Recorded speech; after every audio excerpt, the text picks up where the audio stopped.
하나님의 말씀 열왕기하 5장 1절에서 14절까지의 말씀 중에서 5장 1절에서 6절 그리고 14절의 말씀을 같이 보도록 하겠습니다. 아람 왕의 군대 장관 나아만은 그의 주인 앞에서 크고 존귀한 자니 이는 여호와께서 전에 그에게 아람을 구원하게 하셨음이라. 그는 큰 용사이나 나병 환자더라. 전에 아람 사람이 떼를 지어 나가서 이스라엘 땅에서 어린 소녀 하나를 사로잡음에 그가 나아만의 아내에게 수종들더니 그의 여주인에게 이르되 우리 주인이 사마리아에 계신 선지자 앞에 계셨으면 좋겠나이다. 그가 그 나병을 고치리이다 하는지라. 나아만이 들어가서 그의 주인께 아뢰어 이르되 이스라엘 땅에서 온 소녀의 말이 이러이러하더이다 하니 아람 왕이 이르되 갈지어다.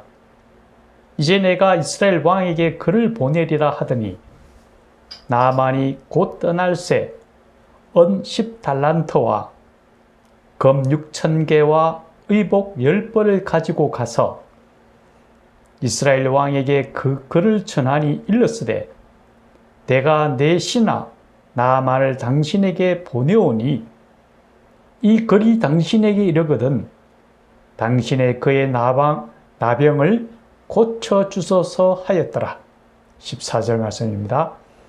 나아만이 이에 내려가서 하나님의 사람의 말대로 요단강에 7번 몸을 잠그니 그의 살이 어린 아이와 살같이 회복되어 깨끗하게 되었더라. 아멘. 오늘 우리가 함께 살펴볼 말씀은 나아만의 문둥병이 어떻게 고침을 받았는가 하는 것입니다. 이 시간 주에 성령께서 우리와 함께 해주셔서 이 시간 우리 모두에게 은혜가 충만한 시간이 되기를 간절히 축원합니다. 오늘 우리가 방금 읽은 이 성경 본문 내용은 우리가 익히 잘 아는 바와 같이 아람 군대 장관의 나아만이 문둥병으로부터 고침을 받은 내용입니다. 아람이라는 나라는 이스라엘 나라와 옆에 붙어 있습니다. 요단강을 기준으로 해서 서쪽은 이스라엘이었고 요단강의 동쪽은 아람 나라였습니다. 그런데 이 아람 나라는 군대가 굉장히 강성하고 강력한 나라로서 때로는 이스라엘과 전쟁을 치르기도 했습니다. 이 나아만은 그 강력한 나라인 아람의 군대 장관이었죠. 군대 장관이라고 하면은 지금으로 얘기하면은 국방부 장관 정도 될 것입니다. 그는 군대 장관으로서 강력한 권한을 가지고 있었죠. 그런데 그는 나병이 들었습니다. 이 나병이라는 것은 흔한 말로 문둥병이라고도 하는데요. 우리 피부에 고름이나 흔대 같은 게 나기도 하고 얼굴에 코가 문드러지기도 하고 그 몰골이 너무 흉측스러워서 모든 사람들이 피하는 그런 질병이죠. 하물며 이 문둥병을 하늘로부터 형벌을 받았다 해서 천형이라고 부르기도 하죠. 그만큼 끓이고 힘들어하는 그런 질병이었습니다. 그 나아만은 강력한 군권을 가지고 부귀와 영화를 누릴 수 있는 그런 높은 위치에 있었지만은 이 나병이라는 인생의 썸뿌리를 가지고 있었죠. 그런데 그 집에서 일하는 계집 종이었 하나가 있었는데 그 계집 종이 그에게 어느 날 이야기합니다.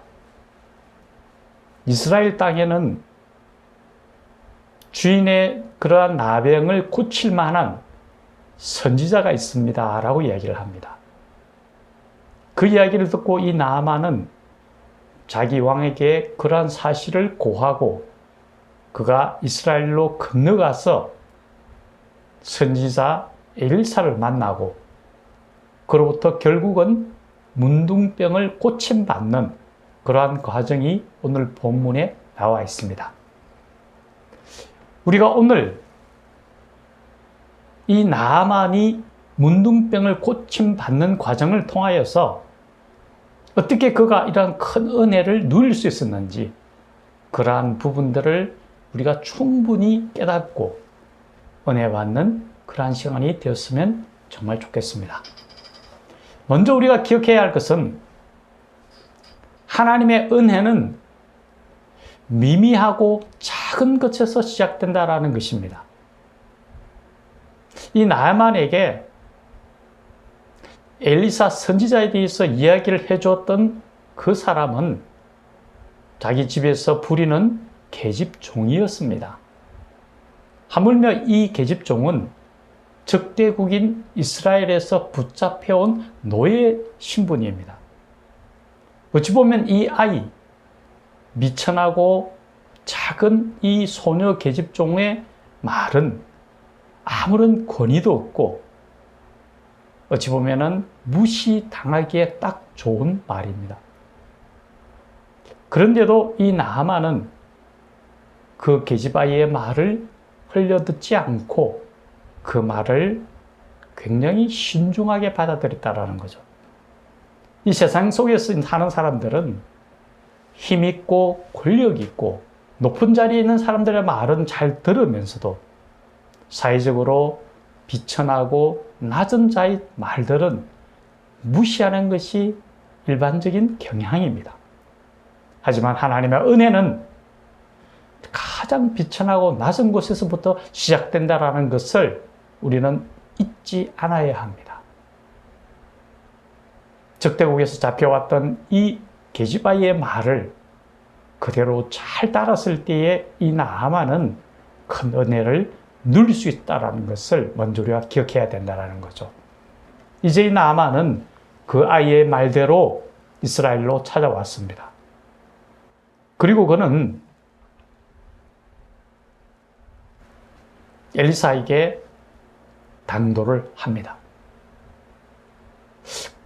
그런데 그가 엘리사에 찾아와서 그를 만나고자 하는데 그 엘리사의 응대는 이 나만이 기대했던 것과는 전혀 다른 것이었습니다. 그가 생각할 때에는 내가 강대국의 군대 장관이니까 엘리사가 급히 뛰어나와서 자기를 맞아들이고 자기에게 안수를 하거나 무슨 특별한 행위를 통해서 그의 질병이 나으리라고 기대를 했습니다. 그런데 놀랍게도 이 엘리사는 마저로 나오기는커녕 사람을 보내서 그에게 단지 이야기를 합니다. 저 요단강에 가서 몸을 7번 담그시오 라고 얘기합니다. 우리가 일반적으로 생각할 때 이 엘리사의 응대 방법은 너무 어처구니가 없습니다. 적대국의 그 강대국의 그 군대 장관이 그렇게 왔다면은 접대를 융숭하게 하고 뭔가 다른 행동을 보여야 되는데 전혀 응대하는 방법이 달랐습니다. 그러자 이 나아만은 굉장히 화를 냅니다. 아니, 우리나라에는 이 요단강보다 더 깨끗한 강들도 널려 있는데 내가 왜 여기까지 와서 요단강에 가서 7번 몸을 담궈야 되느냐 하고 굉장히 화를 내면서 떠나고자 합니다. 그때에 그 주변에 있던 그의 부하들이 만류를 합니다. 아, 주인님, 만약에 엘리사가 그보다 더한 일을 시킨다 하더라도 당연히 해야 되지 않겠습니까? 여기 온 것은 당신의 질병을 낫기 위해서 아닙니까? 그게 뭐가 어렵다고 요단강에 가서 7번 몸을 못 담가오겠습니까? 라고 이야기를 합니다.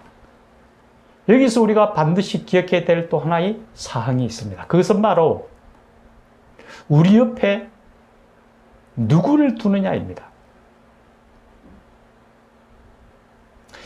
내 기분만을 맞추기 위해서 내 주변에 사람들이 있다면 그 삶은 성공적으로 나아가기가 너무나 힘들 것입니다.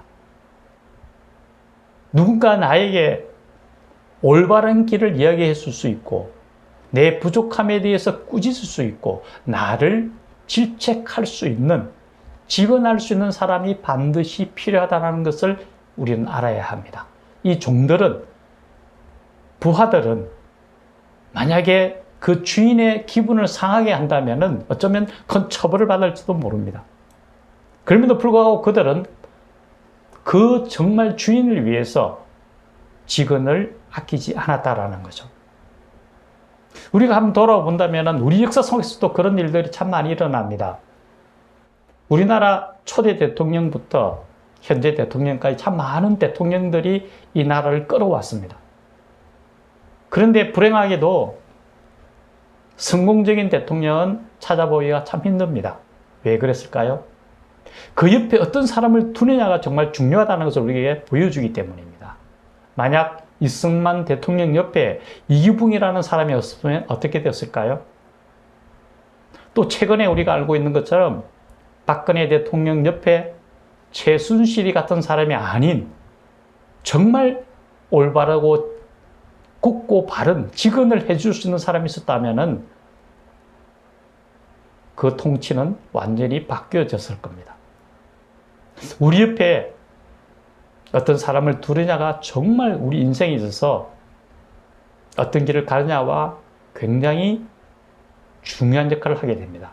그래서 성경에서는, 잠언에서는 이렇게 얘기합니다.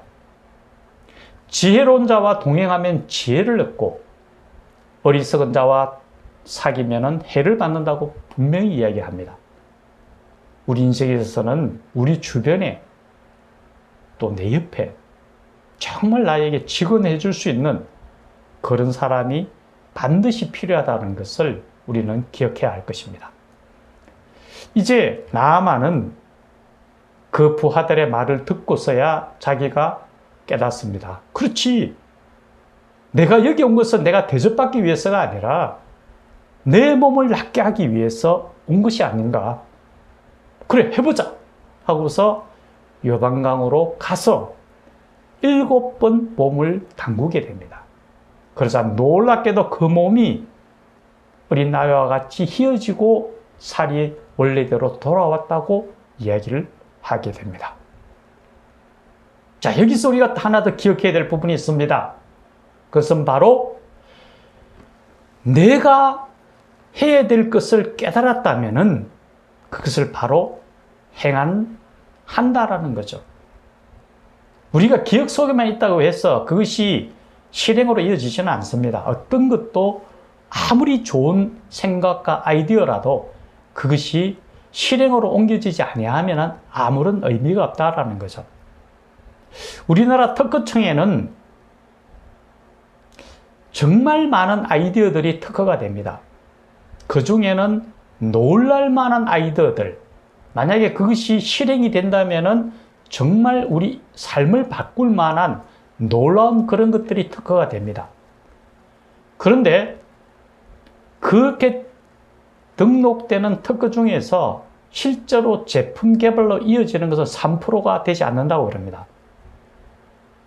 100건 중에서 97건은 그냥 아이디어로서 끝나버립니다. 어느 정도 개발로 이어지는 것은 100건 중에서 3건 정도라고 그럽니다. 아무리 좋은 아이디어고 생각이더라도 실행되지 않으면 아무 의미가 없다라는 거죠. 우리 믿음에서도 마찬가지입니다. 하나님께서는 우리에게 이렇게 말씀하십니다. 너희가 사랑하되 말과 혀로만 하는 사랑이 아니라 오직 행함과 진실함으로 사랑하라고 이야기합니다. 사랑도 말로만 하는 사랑, 아무 의미 없다고 우리에게 말씀합니다. 야고보 사도는 우리에게 이렇게까지 말합니다. 행함이 없는 믿음은 죽은 믿음이라고 얘기합니다. 우리가 행함이 있을 때에 그 믿음이 온전해진다라는 것을 우리에게 얘기합니다. 마찬가지입니다. 오늘 나만이 고침을 받았던 것은 분명히 그가 요단강에 가서 7번 몸을 담갔기에 가능하다는 것을 잊지 말아야 할 것입니다. 오늘 나만의 문둥병에 고침받는 과정 속에 우리가 반드시 지켜야 될 3가지입니다. 첫째로는 아무리 미미하고 작은 소리라도 그 속에는 하나님의 은혜가 임할 수 있다는 것을 잊지 않아야 합니다. 그 적대국에서 잡혀왔던 계집 종의 얘기를 귀담아 들었을 때에 그 은혜가 시작될 수 있었다는 거죠. 두 번째는 내 옆에 누군가 내 삶에 있어서 나를 질타하고 바른 길로 가게 하는 직언해 줄 사람이 꼭 있어야 된다는 것을 알아야 합니다. 그리고 어떤 것도 우리가 행함이 없다면 그것은 무의미해질 수밖에 없다라는 것, 그것을 우리가 생각하면서 주님 손을 굳게 붙들고 하늘나라 끝까지 주님만을 바라보면서 오직 온전케 하시는 이인 예수 그리스도 안에서 승리하며 살아가는 하나님의 백성들이 되기를 예수님의 이름으로 간절히 축원합니다. 같이 기도드리겠습니다. 살아계신 하나님 아버지, 오늘 아람 군대 장관 나만이 그 문둥병으로부터 고침받는 과정을 살펴보았습니다. 무엇보다도 하나님, 이 세상 속에서 낮고 천한 소리일지라도 그것이 하나님의 음성일 수 있음을 깨닫고 어떤 것도 소홀히 여기지 아니하고 그 말씀에 귀를 기울일 수 있는 영적 분별력을 허락해 주시옵소서. 또한 우리 삶에 있어서 때로는 우리를 질타하고 우리를 꾸짖고 바른 길로 가게 할 수 있는 사람을 내 옆에 둘 수 있도록 도와주시고 그런 사람을 만날 수 있도록 인도하여 주시오며 무엇보다도 행함을 통하여 하나님 앞에 나아가며 우리 신앙 또한 우리 믿음 또한 행함을 통하여 하나님 앞에 드러내며 하나님께 영광 돌려드리는 우리 삶이 되도록 축복하시고 인도하여 주시옵소서. 예수님의 이름으로 기도드려옵나이다. 아멘.